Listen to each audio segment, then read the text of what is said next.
আসসালামু আলাইকুম রহমতুল্লাহ। দেশ ও দেশের বাইরে যারা ভিডিওটি দেখছেন সবাইকে ইসলামী আন্দোলন পক্ষ থেকে মোবারকবাদ।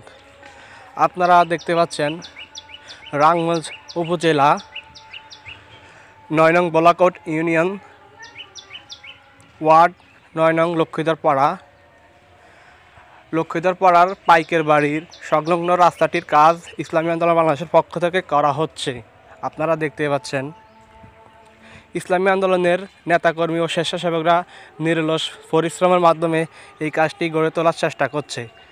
আপনারা জেনে খুশি হবেন ইসলামী আন্দোলন বাংলাদেশের নেতাকর্মীরা এই কাজটি ইউনিয়ন পরিষদ থেকে বরাদ্দ নিয়ে এসে নিজেদের পরিশ্রমে নিজেদের স্বেচ্ছাশ্রমে এই কাজটি গড়ে তোলার চেষ্টা করতেছে।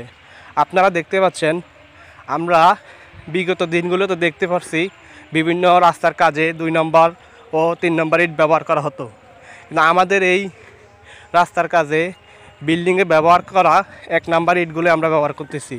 ইসলামী আন্দোলনের নেতাকর্মীরা দীর্ঘ ৫ থেকে ৬ দিন নিরলস পরিশ্রমের মাধ্যমে রাস্তাটির কাজ গড়ে তোলার চেষ্টা করতেছে।